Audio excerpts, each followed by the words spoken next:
So Chiefs camp is a battleground. This is Sparta! And rookie Josh Simmons is throwing punches to protect Patrick Mahomes, sparking our shared dreams of a 2018-style scoring bonanza. But he's not alone. 3 playmakers, a speedster, a red zone beast, and a go-go gadget jack of all trades are lighting up St. Joe. We've got 3 names other than Josh Simmons who deserve all the hype. Stick around to discover who's making this offense unstoppable. If at any time you enjoy the content, do your boys a favor, hit that like button and subscribe. You're listening to All Chiefed Up. So day 7 of training camp sent us damn near into shock when 3 key wide receivers, Hollywood, Xavier Worthy, and Skyy Moore, all decided to take turns exiting the practice field to be looked at for injuries.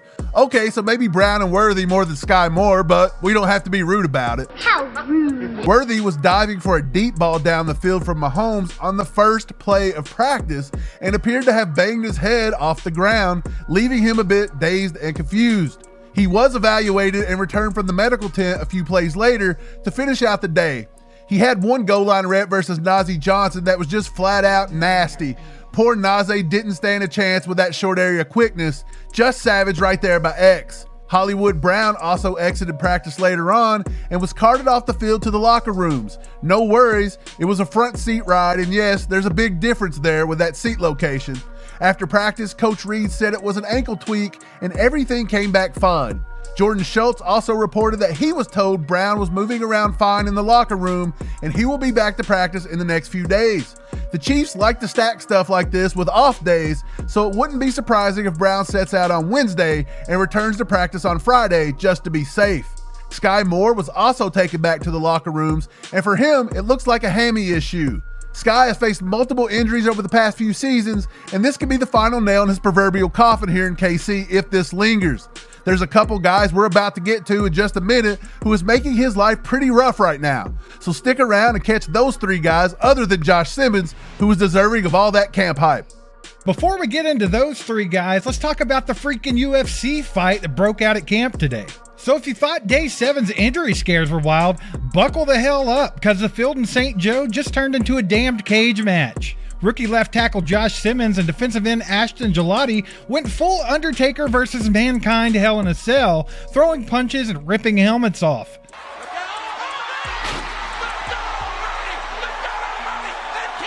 I'm pretty surprised there weren't some chairs thrown out there, honestly. This wasn't just tempers flaring.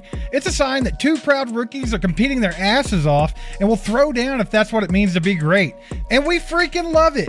So this all kind of started on Monday when our boy Josh Simmons, the Chiefs' first-round pick, was out there teaching lessons to some guys in one-on-one drills. In his rep versus third-round pick Ashton Gillotte, Gillotte actually fired into his chest and forced Simmons to bear hug and grab his jersey, but then went on to yeet AG to the turf. The ref watching through the flag on the obvious hold, but the internet went buck wild with excitement over Simmons, and the fact that there was a coach that got in the way and blocked the obvious hold from sight. This started a full day of Ashton got his ass whooped talk, and let's just say, our boy knows how to read. So today, Gillotte must have had enough and decided he didn't like that extra shit from the 6'5", 317-pound monster Simmons. So tempers flared, punches were thrown, and several teammates had to break that thing up. At the end of the day, it's fun to watch, fun to joke about, but honestly, it's pretty exciting that they're playing with that much intensity. Both Gillotte and Simmons want to be great, and they will stop at nothing to get there, even if that means hating each other's guts on the practice field. Kingsley Suamataia said it best. Let's check out what he had to say. Got a little heated out there. He and Ashton kind of got after it a little bit. I mean, it's about that time of camp. You guys are getting that way a little bit, I guess. Man, we're just out there competing, having fun. You know, off the field, we're all loving brothers, but once we're on here, we're trying to knock each other's head off, so it's all love. So let's get to the 3 guys we think deserve just as much early camp hype as Josh Simmons, because each one has earned it for sure. First up, the speedster wide receiver Tyquan Thornton. Don't get it twisted, he's gotten plenty of camp hype so far, but each day he keeps stacking big play after big play, and damn it, it's looking like he's earned even more buzz. We've seen him not only torch DBs in 1v1 drills, but he's made plenty of insane catches in and around the end zone.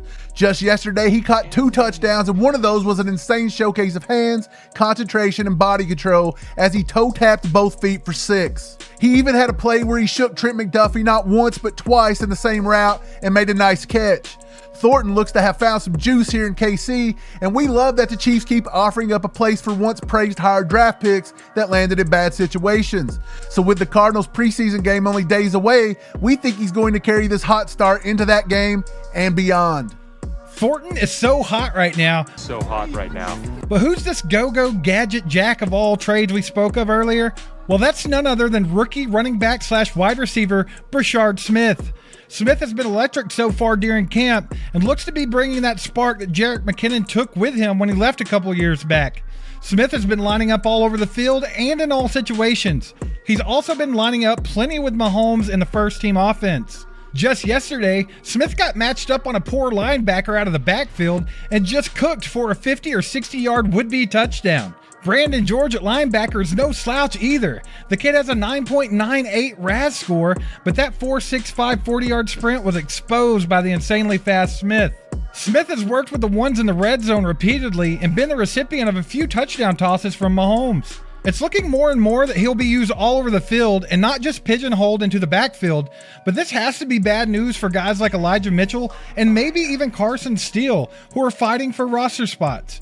If the rookie can be this dynamic and trusted, some other backs just may not be able to find a role with the team. Last but not least, we got a big-time red zone target for Mahomes, tight end Robert Tonyan. We get it, Tonyan's 31 years old and people love Jake Briningstool, but here's the thing. Tonyan is an adequate run blocker that could help fill the role of a 12 or 13 personnel guy like Blake Bell that the team lacked last season. He's nowhere near the level of blocker Bell was, but he's on par with the last year's surprise 53 roster-making tight end, Peyton Hendershot. Tonyan has been a standout on the field almost every single day in camp, while Briningstool has missed every single practice since pads came on so far. On Sunday, Tonyan had the play of the day with a one-handed grab over the middle of the field in 7-on-7s. On Tuesday, he caught a couple touchdowns, one off a tip pass in which he was able to control it and stay in bounds. It's plays like that that get you noticed, and Coach Reed said this about Tonyan, and I quote, "He's doing a nice job, he's a veteran, and he's been consistent," Reed said of Tonyan. He's a good receiving tight end. 31 feels old, but keep in mind over his 7 years in the league, Tonyan has only averaged about 300 snaps per season, which puts his football age much, much lower than 31. So props to Tonyan for balling out so far, and we hope he keeps it up. Before we get going, just one last thing. We got the final numbers of the Karlaftis deal in finally, as explained right here by Chris Clark. And just as suspected, we got a freaking steal on Karlaftis. So you can pause the video and read that full breakdown from Chris if you want to. Now the time's yours, Chiefs Kingdom. Get down in the comments and let us know how you felt about the Battle Royale at camp yesterday. Also, let us know if you think Robert Tonyan, Brashard Smith, and Tyquan Thornton deserve all the hype they're getting. That's going to wrap it up for today. Thanks for commenting and sharing this with a friend. Go Chiefs.